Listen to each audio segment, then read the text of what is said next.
Welcome back to Outlaws and Gunslingers. We're your hosts, the Mountain Michiganders. I'm Bang Bang this dang. dang over here, and we are finally to our part four, last part of part 4, Wyatt Earp. Epic.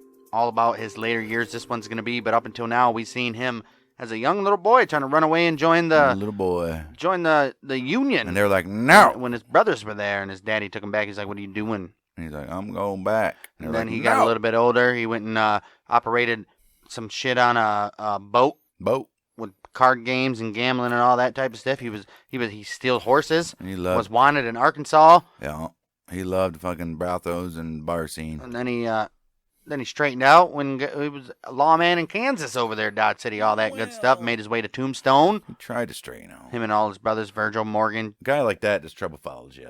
And what are you gonna do, you know? Right. And then the infamous, obviously, shootout at the OK Corral, culminating in the whole gang. 3 of the cowboys dead.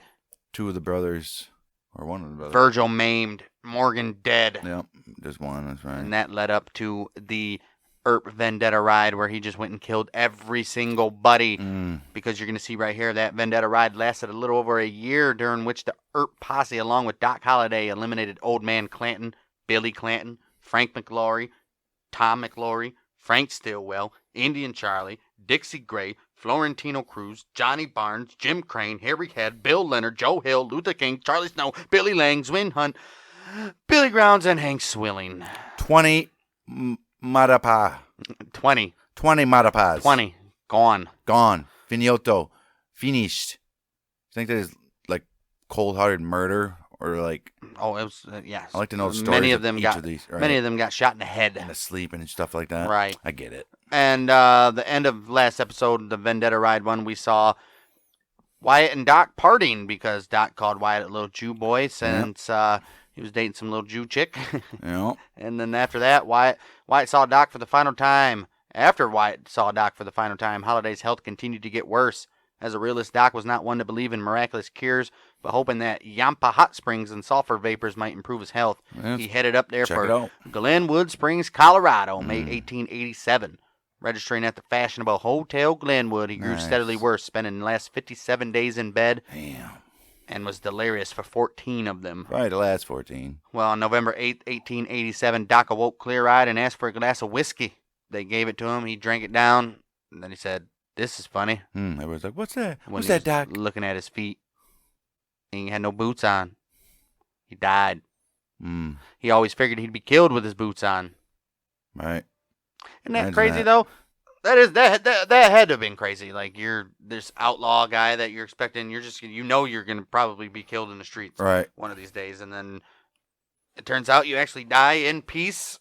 Well, as much as it can be. Right. In bed with no boots on. What are you going to do?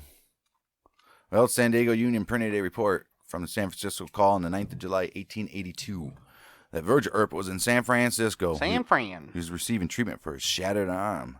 Okay. And that Wyatt was expected to arrive from Colorado that very day.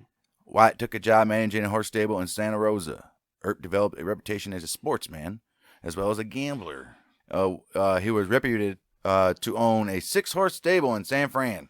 6 horses, okay. Right. Although it was learned later that all the horses there were leased. Who gives a fuck? He's running them. He's making money off of them still. He has the building, right? Right. Well, following Wyatt's return to San Fran, Josephine began using the name Josephine Earp. Josephine was Earp's common-law wife for 46 years until his death. Very death. Wyatt and Josie remained in San Fran for about 9 months until early 1883 when they left for Silverton, Colorado. Silvertown. Obviously. That's where Joe Dirt was going. That was in like Washington, though. Where silver and gold mining were flourishing over there in Silverton. It was the first of many mining camps and boomtowns in which they lived. However, he still owned a house in Tombstone, and with his former common law wife Maddie. Yep, Maddie. Who had waited for him in Colton, where his parents and Virgil were living. During the summer of 1882, she sent a letter saying that she wanted a divorce. Couldn't take it no more. She met a gambler from Arizona, and he had asked her to marry him. She was alone. Right. Earp did not believe in divorce and therefore refused, but she ran away with the gambler anyway. Obviously. The gambler abandoned her in Arizona, so she moved to Pino City, Arizona, where she resumed life as a prostitute. Oh, shit. She struggled with addictions and committed suicide by opium poisoning on July 3rd, 1888. That's where the Tombstone movie gets it wrong, because this is clearly, 5 years afterwards? The Tombstone movie at the end says, A couple months later, Maddie moved and she died of an overdose. Here's probably an unpopular comment. Doesn't it kind of suck when somebody dies around a holiday? You're like, motherfucker, you just ruined this holiday. I've been planning for the past 2 months. You know the 4th of July is my holiday. You're gonna die the day before. The day before. Come on, all man. this food wasted. Come on, right? Man. I mean, come on. Did they celebrate July 4th in 1888? Of course they didn't. I don't know. Like that with fireworks and stuff. I don't know. I'm sure they did in like big towns, but it's not like the average Joe was out there lighting off their own fireworks and stuff. You can probably lighting up gunpowder, get a little spark. I guess shooting their guns in the air at the very least, right? Right. Anyway, that aside, Earp's friend Luke Short was part owner of the Long Branch Saloon in Dodge City. The old famous Dodge City. But the mayor tried to run him out of business and out of town during the Dodge City Civil War. Short appealed to Masterson, and Masterson, that's Bat Masterson, he contacted Wyatt on the 31st of May in 1883. Earp and Josephine went with Bat Masterson, Johnny Millsap, Shotgun Collins, Texas Jack Vermillion, and Johnny Green. They all went to Dodge City to help his buddy Luke Short. And they were also sworn in as deputies. When they got there, they're like, "You're a deputy now." They're like, "Well, thank you." Look at Texas Jack and Johnny Green still riding with old Wyatt after doing the Vendetta Ride. Oh, that shit, yeah. Fantastic. Well, the town council offered a compromise to allow Short 10 days to get his affairs in order. But Wyatt refused to compromise. He said no. Short's saloon reopened, and the so-called Dodge City War ended without a shot being fired. Without a shot being fired. So you got all these guys coming in, and they're like, yeah, that's not going to happen. We're going to get back to business here, and you guys go about your business, and everything's good. And they're like, all right, I guess. All right. Well, Earp arrived in Eagle City, Idaho in 1884 along with Josephine, his brothers Warren and James's wife, Bessie. Bessie? Eagle City was another new boom town growing from the discovery of gold, silver, and the lead in the Coeur d'Alene area. Their name should have been the Boomtown Travelers. Boomtown Travelers. Well, that Coeur d'Alene area is now a ghost town in Shoshone County, Idaho. Yeah. Earp joined the crowd looking for gold in the Murray Eagle Mining District, and they paid $2,250 for a 50-foot diameter white circus in which they opened a dance hall and a saloon called the White Elephant. Okay. So it was a circus tent. Right. And they just said, hey, come in here, right. Get some drinks, Why get some dancing on, right. Cut a rug or two, you know. Right. Yeah. Earp was named deputy sheriff in this very area. Of course he was. Can't stay away from the badge. Right, including newly incorporated Kootenai County, Idaho. Is it Kootenai? Yeah, it's Kootenai. Kootenai County. Kootenai County, Idaho. Which was disputing jurisdiction of Eagle City with Shoshone County. Right. There he goes, dragged into fucking some kind of trouble. All the time. There were a considerable number of disagreements over mining claims and that property rights which Wyatt had a part in. 28th of March, a miner named Bill Buzzard was constructing a building when Wyatt, his partner, Jack Enright, tried to stop him. He was like, whoa, what are you doing? Dude was like, hey, man. My name's Bill. I'm building the... My name's Bill. I'm trying to construct a building here. What's your last name? Buzzard. You got a permit? He's like, what's that? Well, Enright claimed that the building was on part of his property. He's like, no, tear it down. And the two men began to argue. He's like, fuck you, or piss off on you. I've been doing this all morning. Buzzard fired several shots at Enright with his Winchester rifle when allies of both sides took defensive positions behind the snowbanks and began shooting. Oh, crap. At one another. So they jumped behind some snowbanks and started shooting at one another. Is that what happened? Wyatt and his brother James stepped into the middle of the fray and helped peacefully resolve the dispute before anyone was seriously hurt. They just walked in the middle where everybody was like, hey, that's enough. Around April-ish of 1885-ish, Wyatt Earp reportedly used his badge to join a band of claim jumpers in Embry Camp, later renamed Chewalak, Washington.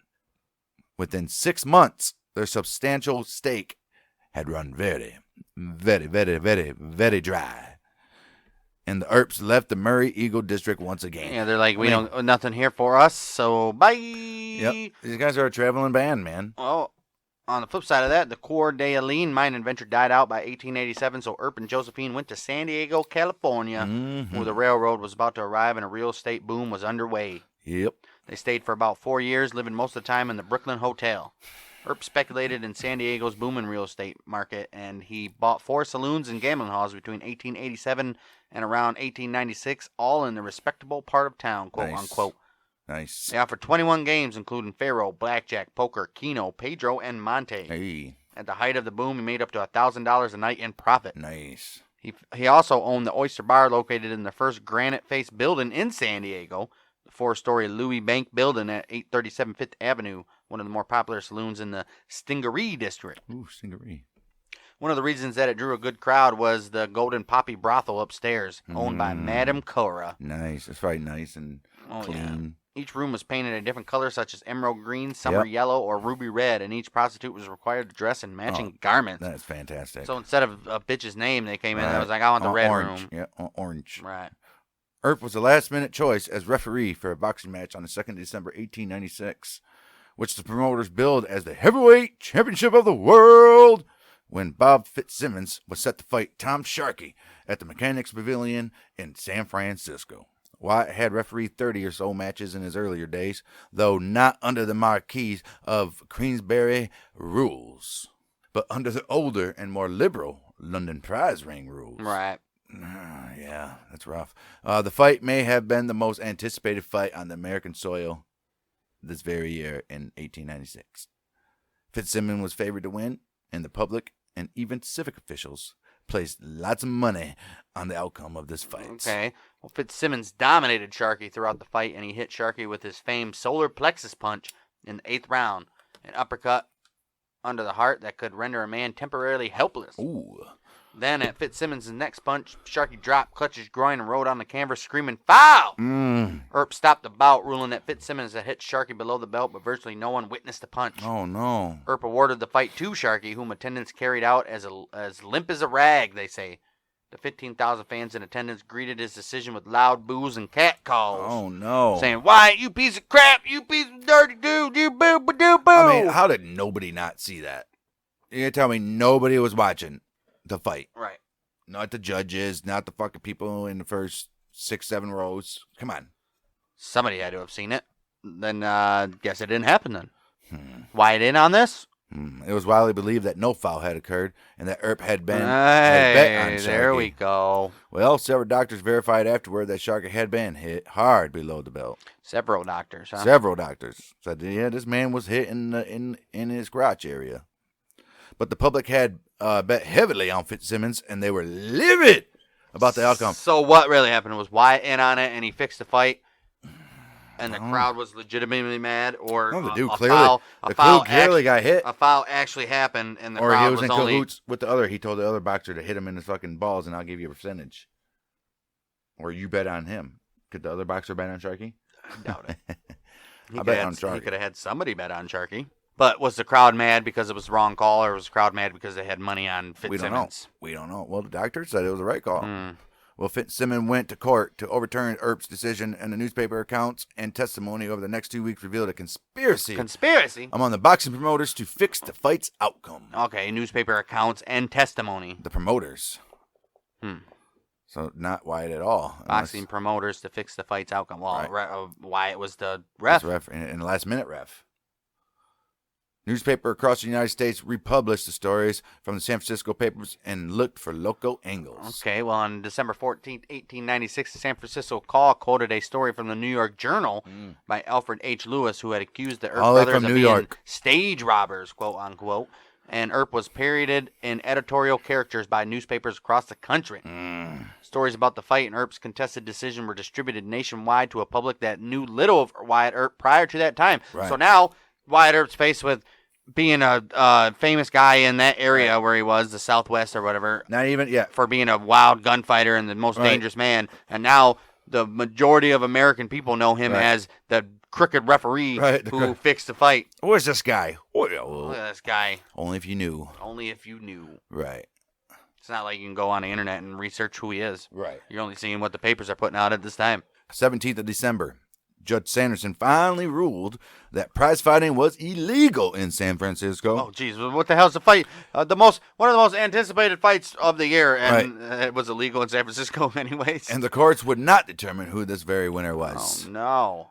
So that means Sharkey get to retain his purse, But the decision provided no vindication for Earp. Right. They didn't say, hey, Earp didn't. We ain't Earp saying, was. Right. We're innocent. saying this was an illegal fight anyway, so anything that happened, we don't give a fuck. Right. Until the fight, Earp had been a minor figure known regionally in California and Arizona. See? Afterward, his name was known from coast to coast. The boxing match left a smear on his public record, which followed him until he died. And afterward, obviously, because we're still talking about it today. Right. 8 years later, Dr. B. Brooks Lee was accused of treating Sharkey to make it appear that he had been fouled by Fitzsimmons. What about the other 7 doctors? Or he was probably the first one, and then several. every doctor after that scene, yeah. Lee admitted that this is true. Oh, okay. Wait, who's Lee? The doctor, Dr. Brooks Lee. Oh, okay. Yeah. He said, I fixed Sharkey up to look as if he had been fouled. I got $1,000 for my part in the affair. Wow. Well, Earp had a long-standing interest in boxing and horse racing, and he refereed boxing matches in San Diego, Tijuana, and San Bernardino. In the 1887 San Diego City Directory, he was listed as a capitalist or a gambler. He won a racehorse named Auto Rex in a card game and began investing in racehorses, and he also judged prize fights at both sides of the border. He was one of the judges at the county fair horse races held in Escondido, California in 1889. Well, the boom came to an end as rapidly as started, and the population of San Diego fell from a high of 40,000 in 1885 when he first arrived, only 16 grand in 1890. That's rough. So he's like, gotta go. He's like, time to move. Gotta go. Well, the Earps moved back to San Fran, 1891. That's when they did that, so that Josephine could be closer to her half-sister, Henrietta. Henrietta's family. Ooh, what the fuck? Earp developed a reputation as a sportsman and a gambler once again. Again, he's like, every time I come back to San Fran, I'm a sportsman and a gambler. Yeah, what do? I guess I'm a sportsman, a little bit of a gambler. He held on to his San Diego properties, but when their value fell, he could not pay the taxes and was forced to sell the lots. He continued to race horses, but he could no longer afford to own them by the year of 1896. So he raced them on behalf of the owner of a horse stable in Santa Rosa, which he managed. So he got a percentage. In Santa Rosa, Wyatt Earp personally competed in and won a harness race. Good for him. That's a harness race, I think. Isn't that where you're on a cart behind them? Yeah, I think so. From 1891 to 1897, the couple lived in at least 4 different locations in the very city of San Francisco. First location was 145 Ellis Street. Second location, 720 McAllister Street. Third location, 514 A 7th Street. 7th Avenue. 514A was probably apartment. Apartment, huh? 514A 7th Avenue. And 1004 Golden Gate Avenue. Oh, good for them. Well, while they were in Yuma for some reason, Wyatt heard of the gold rush in the Alaska Yukon. Wow. On August 5th, 1897, Wyatt and Sadie left for San Francisco. Josephine, that's who Sadie is. Right. Earp was reported to have secured the backing of a syndicate of sporting men to open a gambling house there. Okay. They intended to catch a ship to Alaska, but their departure was delayed for 7 weeks when Wyatt fell while getting off Market Street streetcar and bruised or broke his hip, one of them. Right. Sadie got pregnant too, and she thought she could persuade Earp from heading to Alaska. There's her plans. He was in agreement, but Sadie, who was 37, miscarried soon after. Well, they're like, fuck that, it's time to go! It's time to go! They finally boarded the steamship Rosalie on September 21st, 1897. They arrived in Dawson in the Yukon in late September, where Wyatt planned to open a faro game. Okay. Wyatt and Josephine spent only a month in Dawson, Of course. They then returned north. Wyatt was offered a job as the marshal in Wrangell, Alaska. But he served for only 10 days. This guy. Jeez. Sadie learned she was pregnant again. Oh, days. Then they were like, let's just go back to San Francisco. They're like, geez, really? There's a lot of fucking traveling, man. We can make it there by 11th of October. All right. Oh, we can probably board a ship. What you talking about? Right. And get in the city of Seattle. Seattle. Well, anyway. That's a steamship. Yeah, October 11th, That's the name of the steamship, by the way, not the actual city of Seattle. Right. October 11th, they aborted the steamship City of Seattle. But Sadie miscarried once again. Earp was like, turn this boat around! No, they spent the winter in Wrangell. Before setting out in the spring for Dawson. So, yeah, they were in San Francisco. She miscarried. And then he's like, well, we're going back to the Yukon. Oh, my goodness. Oh, no. That spring, they set out for Dawson. on board the Governor Pingree via the Yukon River. By the time they reached Rampart on the Yukon River, freeze-up had set in. The Earps rented a cabin from Rex Beach for $100 a month and spent the winter of 1898-1999 sitting right there. 1899, not 1999. Right. In 100 years. In 1898, they got as far as Rampart before the Yukon River froze in place for the winter, which we just discussed. Right. Rampart was a friendly place, but far from the real action. Mm-hmm. They left with the spring thaw and headed for St. Michael on the Norton Sound, a major gateway to the Alaskan interior via the Yukon River. Mm-hmm. Well, Wyatt managed a small store during the spring of 1899 selling beer and cigars. Wait, so Rampart is the only city that Wyatt did become a fucking sheriff or deputy? He just laid low for like the winter? Well, yeah, they just That's nice. laid out the winter. That was pretty it. Okay. Well, he managed a small store during the spring of 1899 selling beer and cigars for the Alaska Commercial Company. Okay. ACC. But Wyatt's friend Tex Rickard sent him a number of letters belittling Wyatt's steady but small income in St. Michael as chicken feed. Oh, no. Persuaded him to relocate to Nome, Alaska. Nome. Wow. And then we see a picture of Wyatt's saloon that he's eventually going to own in Nome. It's a nice little saloon there. At the time of the Earps' arrival in Nome, Nome was only 2 blocks wide and 5 miles long. Decent size. That's still pretty, yeah. That's decent size. The best accommodations Wyatt and Sadie could find was a wooden shack a few minutes from the main street.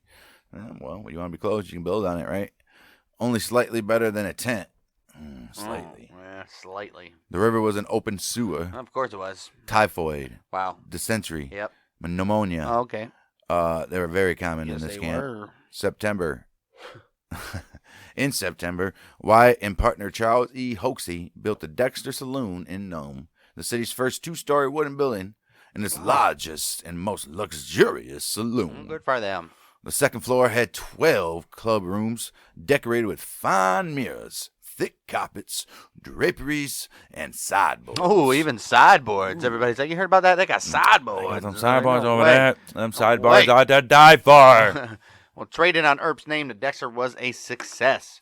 It was used for a variety of purposes because it was so large. Right. 70 by 30 feet with 12 feet ceilings. Ooh, damn. Tough to keep warm in the winter. Yeah. Well, Earp uses the club rooms upstairs as a brothel. Another fact that Sadie worked hard to see was admitted from stories about him. Right. No, Earp he loved brothels, man. Well, he knew where the money was. Right. Sadie justified the services upstairs because the Dexter was a better class saloon and served an important civic purpose, quote unquote. Right. Well, the Dexter drew anyone famous who visited Nome, obviously. Wyatt rubbed elbows with future novelist Rex Beach, writer Jack London, playwright Wilson Misner, and boxing promoter Tex Rickard, Look at that. with whom Earp developed a long-lasting relationship. That's fantastic. Rickard was a partner in the Northern Saloon and Gambling House in Nome. Both the right. Dexter and Northern Saloon competed for business with more than 60 other saloons in town, serving an estimated 20,000 residents. Wyatt told others he made his money by mining the miners. Of course. Yeah, why not? These guys are out there mining. They're coming in fucking giving all their earnings to me, pretty much. He was arrested twice in Nome for minor offenses, including being drunk and disorderly, although he was not tried. Right. Most members of law enforcement were corrupt or otherwise engaged. We see a picture of Earp and longtime friend and former Tombstone mayor and newspaper editor John Clume. Both those guys look like 1900. Both look like the guys to talk to in that town. Earp's on the left. That doesn't look like a guy that's fast with his gun. No, he just looks. He's got to be about 40 here. 1900. 40, right? Yeah. He looks 60. Right. And then another picture of said to be Wyatt's Earp pistol left behind in Juneau, Alaska, but Earp was arrested in Nome 3 days before the date on the sign. I don't think it is. So a sign in Juneau has a picture of his gun claiming it's his, but he could have never been there. Liars. We don't know. 1899, in the month of November, Wyatt left Alaska on the 258-foot Iron Steamer Cleveland. Iron Steamer Cleveland.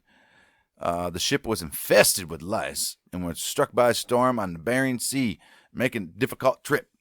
It took 9 days to reach Seattle, Washington. Wow. On July 6, 1900, Wyatt's brother Warren was shot and killed in a saloon in Wilcox, Arizona. Wyatt learned about his death soon after, and although some modern researchers believe he went to Arizona to avenge his brother's death, the distance and time required to make the trip made it very, very unlikely. and no contemporary evidence has ever found to support this very theory. Yeah, I doubt he did. 2018, archivist at the archivist at the Alaska State Library digitized a collection of documents relating to Wyatt's arrival and stay in the great state of Alaska. Oh, that's cool. That'd be interesting to read. Right, I'd like to see that. Earp arrived in Seattle with a plan to open a saloon and gambling room. Did. On November 25th, 1899, the Seattle Star described him as a man of great reputation among the toughs and the criminals, in as much as he formerly walked the streets of a rough frontier mining town with big pistols stuck in his belt, spurs on his boot, and a devil-may-care expression upon his official face. Oh, shit. Well, the Seattle Daily Times was less full of praise, announcing in a very small article that he had a reputation in Arizona as a bad man, which in that era was synonymous with villain and or desperado. So you got the right and left shit, politics shit again. Already, right? He faced considerable opposition to his plan from John Considine, who controlled all three gaming operations in this very town that he was in. He sure did. Although gambling was very illegal, Considine had worked out an agreement with the police chief, C.S. Reed. Wyatt partnered with an established local gambler named Thomas Urquhart, and they opened the Union Club Saloon and gambling operation in Seattle's Pioneer Square. The Seattle Star noted 2 weeks later that Earp Saloon was earning a large following. Like this Earp Saloon. Like, hey, that's Earp Saloon. They got a lot of people going in and out of there. Considine unsuccessfully tried to intimidate Wyatt. Obviously. But his saloon continued to prosper. What kind of intimidation? Right. After the city failed to act on the 23rd of March 1900, this Washington State Attorney General filed charges against several gamblers, including Wyatt and his partner. The club's furnishings were confiscated and boined. Oh, damn, took his couches and stuff. Right. Burned them right on the damn street. Get them fucking couches. We're burning them all. Burning them all. The Earps returned briefly to San Francisco in April of 1900, but soon continued on to Seattle. Newspaper in Seattle and San Francisco falsely reported on Wyatt's wealth, which prompted a stampede to Nome to seek similar riches. Okay. Nome was advertised as an exotic summer destination, and 4 ships a day left Seattle with passengers infected with gold fever. Gold fever. On June 14, 1900, Wyatt and Sadie boarded the steamer SS Alliance in Seattle, bound for Nome. Bound for Nome again. They brought many luxurious accessories with them to decorate the Dexter. Within weeks, Nome had grown to a city of over 20,000. Dang. In 1900, the major business there was not mining, but gambling and saloon trade. Obviously. There were 100 saloons and gambling houses with an occasional restaurant. All right. Losses of $10,000 per hand in poker were not extraordinary over there. Prize fighting became the sport of choice, and Wyatt's income soared with side bets. Oh. He often refereed bouts himself at the Dexter. Oh, my. And so you have to, instead of traveling all that, he could just stay there and he would have been fine. He would have been established. Could have been. 1901, month of November. But now this is L.A. in the film age now, though. Right. So 1901, November, at age 40, Sadie got pregnant once again. And she and Wyatt decided, we're like, all right, now we can go back. Now we can go back. Now we have to go back. You're pregnant again, damn it. Right. They sold their interest in the Dexter to their current partner, Charlie Hoxie. Wyatt and Sadie left Alaska on board the SS Roanoke and arrived in L.A. at the Hollenbeck Hotel on the 13th of December, 1901. And we see that's a nice little hotel. That's a Was real it 4 stories long with a big cathedral type deal on the corner? All right. And I bet you get to go up there and look out. They had an estimated $80,000, a relative fortune, right? Equivalent today to about $2.5 million. That's crazy, dude. Sadie miscarried again. 3 months later, in February 1902, they arrived in Tonopah, Nevada. Like, all right, we only go to San Francisco right, when we think you're pregnant. That's it. That's the time. It's not the time. It's not the time. Now we got to figure something. I ain't going all the way back up to Alaska, damn it. That's hilarious. How about we go back east a little bit? Just a little. And they did. February 1902, they arrived in Tonopah, Nevada, known as the Queen of the Silver Camps. He was like, we don't want the gold, let's go to the silver. Let's go for silver. I heard that's doing pretty good right now, so. Where silver and gold. And gold, though. He's like, maybe we can find some gold. Maybe. There might be some gold there, too. Who knows? Well, you never know. Mostly silver.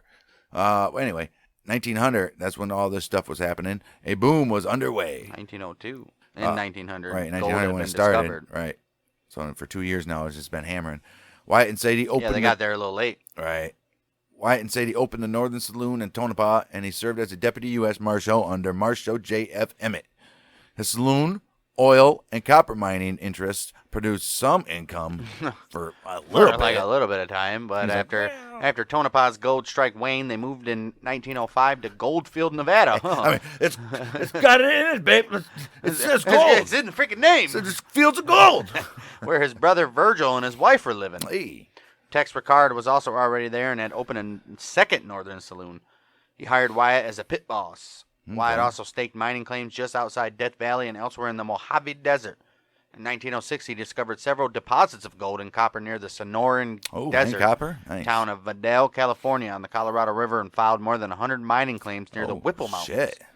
While in L.A., they lived in at least 9 small Los Angeles rentals as early as 1885 and as late as 1929, mostly in the summer. So they're going back to L.A. Little summer house, yeah. All right. That's a long way to travel. Right. It's ridiculous. 1910. 60 years old is Wyatt. Okay, so in that picture we saw earlier, it was 52 in 1900. 10 years later. Yeah. 52. That look about right. Yeah.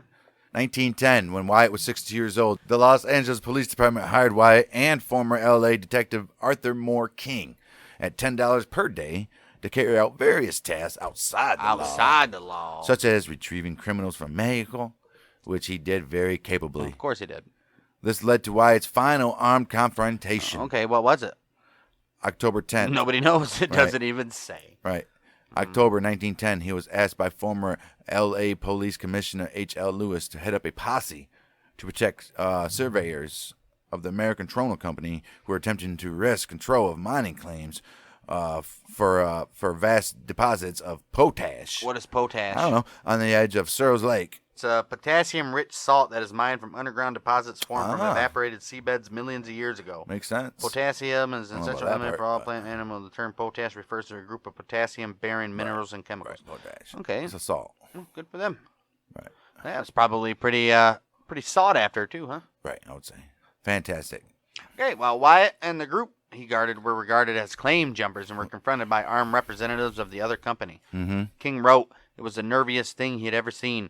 With guns pulled, Wyatt came out of his tent with a Winchester rifle, firing a round at the feet of federal receiver Stafford W. Austin. Back off or I'll blow you apart, or my name is not Wyatt Earp." Oh. The owner summoned the U.S. Marshal who arrested Earp and 27 others, served them with summons for contempt of court, and sent them home. Earp's actions did not resolve the dispute, though, which eventually escalated into the potash wars of the Mojave Desert. On July 23, 1911, Earp was arrested in Los Angeles and charged with attempting to fleece J.Y. Peterson, a realty broker, in a fake faro game. Uh-oh. Damn, Earp, what are you doing? I know, huh? Since money had not changed hands, the charge against Earp was reduced to vagrancy, and he was released on $500 bail. Jeez. So they're saying you're a homeless fuck? Right. This dude's trying to get money, apparently, huh? Oh, Wyatt What is sitting happening, under his Wyatt? Wyatt sitting under his little. He should be in a nice house right now at his He's age. in a mining camp. Yeah, but he should be in a nice house. There's no pictures of him in a beautiful home. I don't think he ever had a beautiful home. It's sad. Sickening. I think he did. No beautiful home. Yeah, what are you going to do? Well, what are you going to do? The Earps bought a small cottage in Vidal. I think he did have a beautiful home, remember, in episode 1? There it is right here. The Earps bought a small cottage in Vidal, the only home they ever owned. Them, but remember he owned the home when he married that chick in episode 1, and remember he fucking burned it down or whatever? Right. Beginning in He 1911. bought that and built that home, so I bet you that was a beautiful.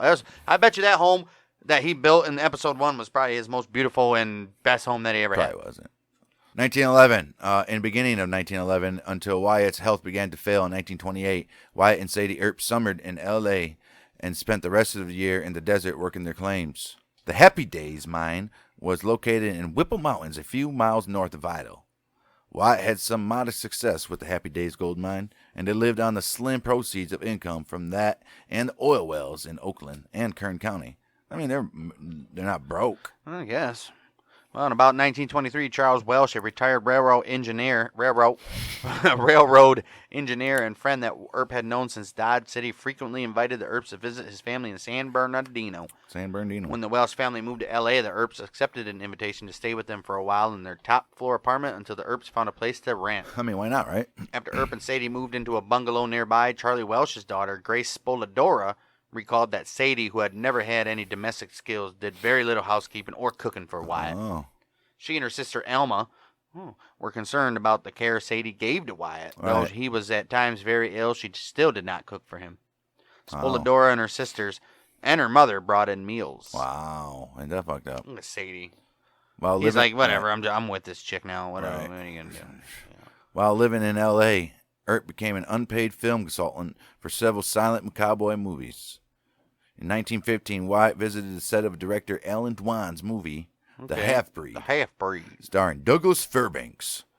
In his autobiography, Dwan recalled, as was the custom in those days, he, which was Wyatt, was invited to join the party and mingle with our background action. Earp became friends with William Hart and later Tom Mix. Tater Tom Mix. Tater Tom Mix. Two of the most famous cowboy movie guys. Two of the most famous movie cowboys of their era. They were. I don't know who they are, but they were. Hart was a stickler for realism and his depictions of Western life, which is fantastic. I want to watch his movies. And may have relied on Earp for advice. You fucking think so? Earp later frequently visited the sets of movie director John Ford, whose movies starred Harry Carey. Ford's son Patrick later wrote, "My dad was real friendly with Wyatt Earp, and as a little boy, I remember him." I remember him. I remember him. He's there, I guess. In 1916, Earp went with his friend Jack London, whom he knew from Nome, to visit the set of former cowboy sailor, and movie actor turned film director Raoul Walsh. Shit, this guy's a lot. Who was shooting at the studio of Mutual Film Conglomerate in Edendale, California. Walsh took the two men to dinner at Al Levy's Cafe on Main and 3rd Street. During the meal, the highest-paid entertainer in the world, Charlie Chaplin, dropped by to greet Wyatt. Chaplin was impressed by both men, but particularly the former Tombstone marshal. Of course he was. Why wouldn't you? Why wouldn't you not? Why would you not be, right? Early 1920s, Wyatt was given the honorary title of Deputy Sheriff in San Bernardino County, California. This time he's 70. Right. 25th of January. 72, as a matter of fact. 25th of January, 1926. Wyatt's only surviving brother, James, died of cerebral apoplexy. Wow. In San Bernardino. Wyatt tried to persuade his good friend, well-known cowboy movie star William S. Hart, to help set the record straight about his life and get a movie made. He's like, "You can't. I'm about to be gone now. There's nobody left here to tell the story. And it's false. I'm telling you. If the story were exploited on the screen by you, it would be great. It would do much, much towards setting me right before a public which has always been fed lies about me."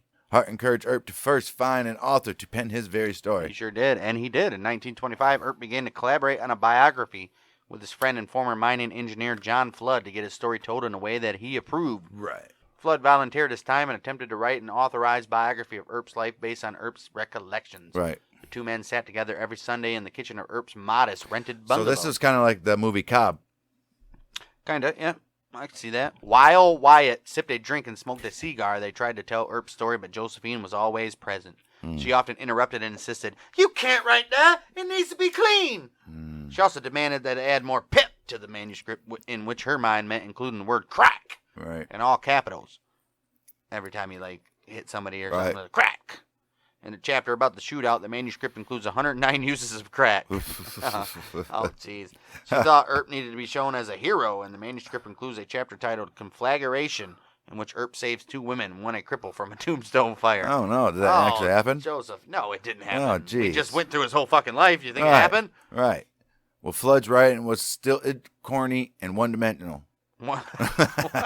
One-dimensional. One-dimensional. That's one-dimensional. It's a one-dimensional story. And one-dimensional. And the manuscript, completed sometime in early 1926, never found a publisher. Of course not. February 1927, editor Ann Johnson of Bob's Merrill there you go. wrote back and was highly critical of the stilted, florid, and diffuse writing.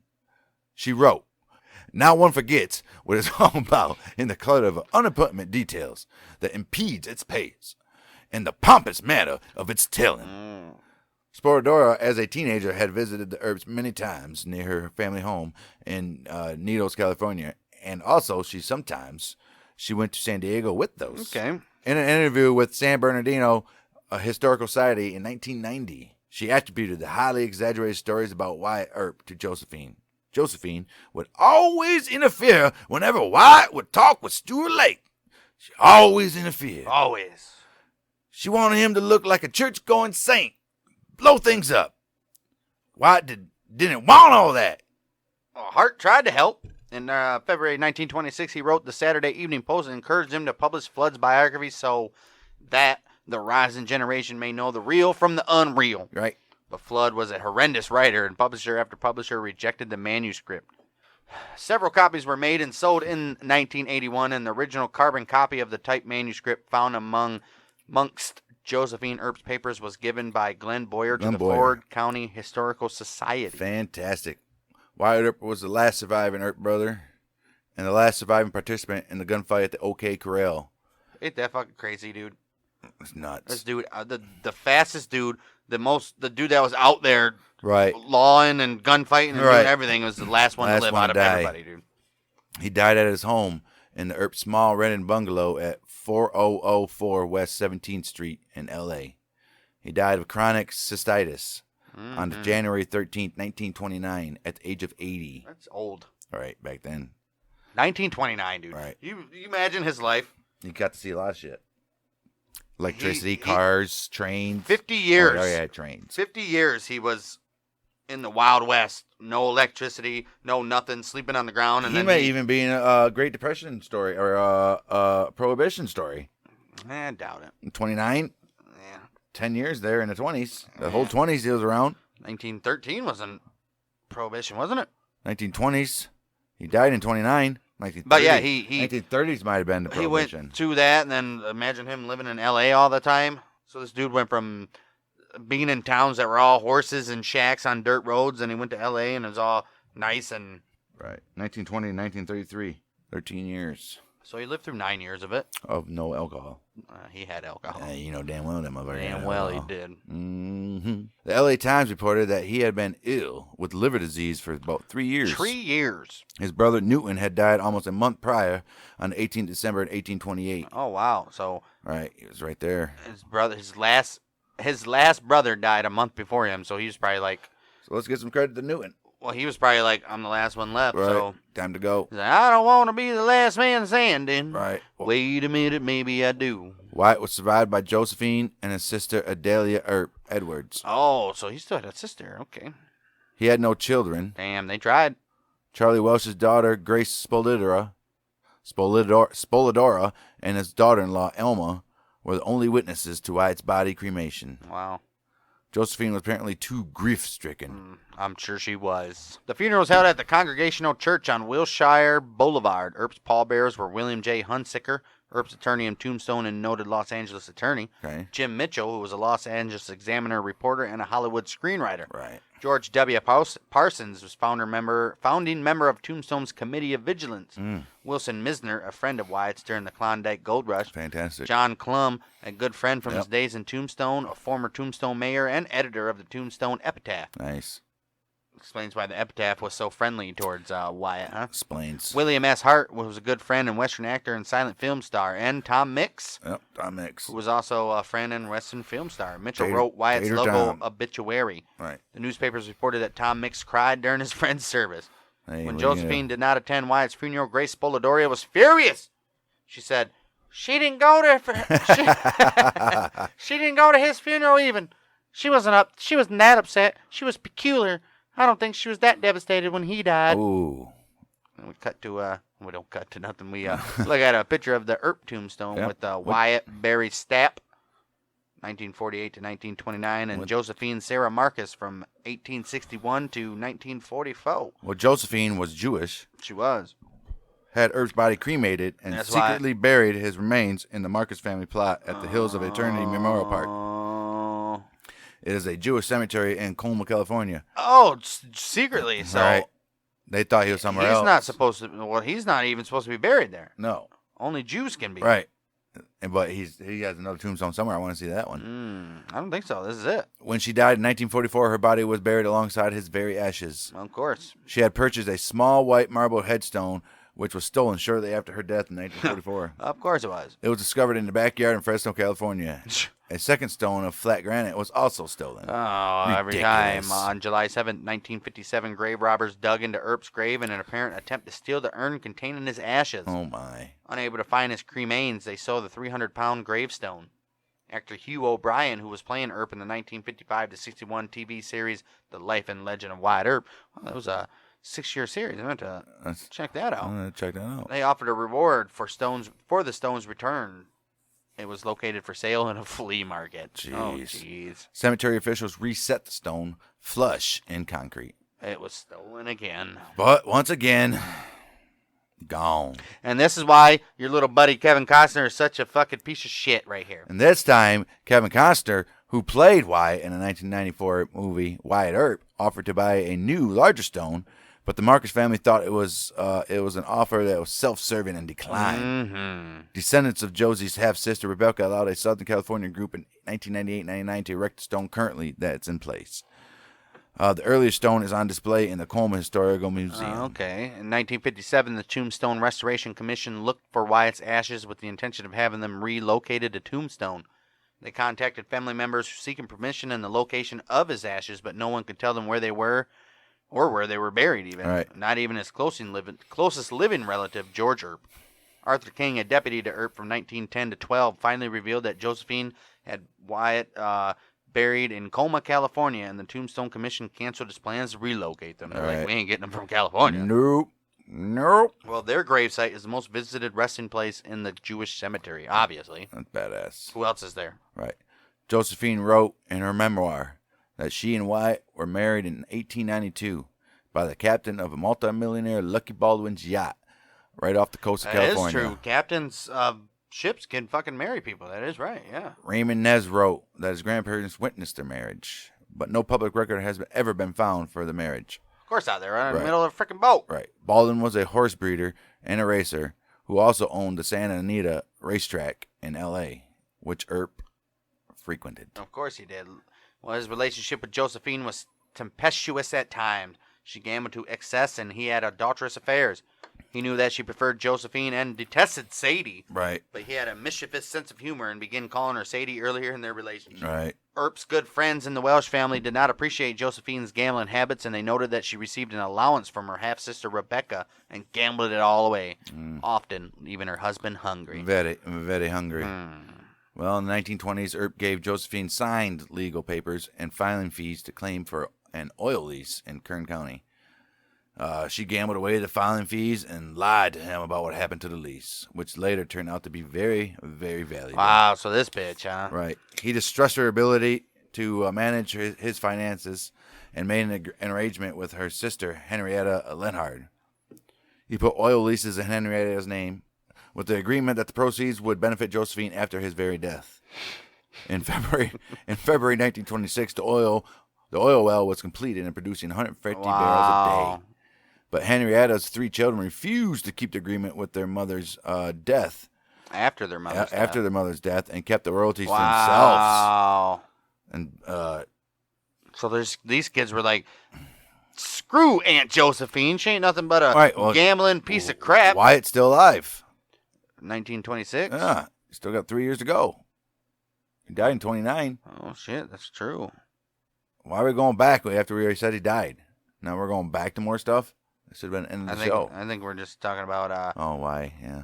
Josephine and shit. No. Right. In February 1926, the oil well was completed and producing 150 barrels a day. But Henrietta's 3 children said that. Josephine sued her sister's estate in an attempt to collect all the royalties. Okay. Well, Josephine later developed a reputation as a shrew who made life difficult for Earp. She frequently griped about his lack of work and financial success and even his character and personality, and he often went on long walks to get away from her. Right. He was furious about her gambling habit, during which she lost considerable sums of money. Each may have engaged in extramarital affairs, of course. Josephine could also be controlling, and a relative of Wyatt joked that nobody could convict him of cold-blooded murder because he had lived with her for almost 50 years. Oh, jeez. At the time of his very death, Wyatt Earp they're saying he could not possibly murder anybody because if that was the case, he would have murdered this bitch by now. Right. At the time of his death, Wyatt Earp may have been more well known for his controversy. Oh, ain't that a bitch? That engulfed him after the Fitzsimmons-Versharkey fight. other than the OK Corral in Tombstone. Ain't that a bitch? His Associated Press obituary gave prominent attention to his officiating of the Fitzsimmons-Shaky fight while describing him as a gunfighter whose blazing six-shooters were, for the most of his life, allied with the side of law and order. Well, at least they gave him that. That was good. Right. In his January 14th, 1929 obituary, the LA Times wrote a fictional account of Earp taming Colton, California. It says, as Deputy United States Marshal Earp had been sent from town to town to quell disturbances and establish peace, his only recorded visit to California in those days was his memorable trip to Colton, then known as the toughest town untamed. Within a week, Wyatt had the town running like a clock, but at the cost of not a few lives of prominent citizens. Hey, what are you going to do? Earp could shoot with his 2 guns from all angles and instantly made his presence felt in Colton. Bang. Long after his death, he has many devoted detractors and admirers. That's fantastic. Wyatt Earp's modern-day reputation is that of Old West's toughest and deadliest gunman of the day. He is a cultural icon, a man of law and order, a mythic figure of a West where social control and order were notably absent. Due to Lake's fanciful biography, and because Wyatt outlived all of his brothers, his name became famous, and he is the primary figure in many movies and TV shows, and biographies, and works of fiction. Ain't that great? Fantastic. Obviously, he suffered with his reputation at the end of his life because that's all it was known for, the Sharky and shit. But who knew about the Sharky stuff before they read an autobiography of or biography of Wyatt Earp? Right. Wyatt Earp's reputation nowadays and always 30 years ago was he's a gunslinger. The shootout at the OK Corral and him being a the Earp Vendetta Ride and stuff. Right. So that's great. His legacy improved. That's for sure. Fantastic. Well, Western historian and author John Bosenecker describes Earp as he was an enigmatic figure. He was a polarizing figure. Right. He always lived on the outer fringe of respectable society, and his closest companions were gamblers and sporting men. Wyatt never set down roots in any one place. Never. When the money stopped coming in or his problems became too great, he would pull up stakes and move on to the next boom town. For his entire life was a gamble, an effort to make money without working too hard for it, to succeed quickly without ever settling in for the long haul. And that's exactly the perfect but exactly the perfect place to end this epic 4-part series on Wyatt Earp, because exactly what just was read is true. He never went somewhere too long. Nope. Always out. Shit got rough. On his way. Ain't no money here for me no more. Time to Bye. go. I'm gone. Time to go. And there you have it. That's part 4 of Wyatt Earp. And wrapping up. It was a tremendous 4-part series. I'd say so. From being a little nobody horse thief to being one of the toughest men in Law and Order in this point, and then a downfall. Yeah. His life went down, up, down, up, I mean, yeah. and then down, up. And probably middle at the end. Right. Gambling. His one thing known to nationwide was to being the guy that fixed the fight. He knows. Which you've never seen. Not the guy that fixed the fight. He was just a ref that was there. He just got called in, like you said. He got called in. I guarantee there's not one movie out there that documents that part of Wyatt Earp's life. There might be. I don't think so. But he got called in as a replacement, so he didn't know the plan. Do you think they told him the plan? Of course they did. It was like, hey, you're going to fucking call it this way, and you're going to get a substantial amount of money on it. So, yeah, what do you think about Wyatt Earp, and if he was a outlaw vigilante in some parts, or he was a lawman seeking vengeance for his slain family? There's no doubt, like this last paragraph said, he's the epitome of the Wild West. Right. You don't think of the Wild West or anything without thinking of Wyatt Earp first, the most famous gunman there ever will be. Right. And it's fitting we end this Outlaws and Gunslingers Wild West era almost on. Well, we got a transition episode. We began and end with 2 of the most famous and probably best gunfighters in the history of Wild West. Yes. Wild Bill first, Wyatt Earp last. And it with Wyatt Earp last. So, yeah, like Dane just alluded to, we'll be back next week for our final Wild West episode, all about gambling and all that type of stuff in the Wild West, which is going to transition into our Prohibition and gambling, Great Depression era. Our last sentence in that episode will continue on with our first sentence in the new Prohibition era. It'll make sense. Right. So, yeah, we'll be back next week for the gambling episode, and then we'll be right on to Prohibition / Great Depression era gangsters, including bank robbers John Dillinger, Bugsy Siegel, Al Capone, Bonnie and Clyde, even that in that same era. So we got a lot of a lot of good stuff to come to. We're doing Lucky Luciano. We got we got a lot of stuff. Serial killer stuff, because when we say outlaws, we just don't mean gangsters. Whatever's in that era. We're gonna go by era. Right. We're not just gonna jump around from this. We're gonna go by era. So we're gonna look up everything. If you broke the law and you were wanted by the police, and you're right, you had a famous run, or you were a famous show, or you caught a lot of people that broke the law. So we'll be back next week for Gambling in the Wild West. Other than that, go check out our other show, The Mouth of Michiganders, where we are currently in the midst of a Deadwood TV show review, and the next episode you guys will hear will be episode 8, called Suffer the Little Children. Oh yeah, right.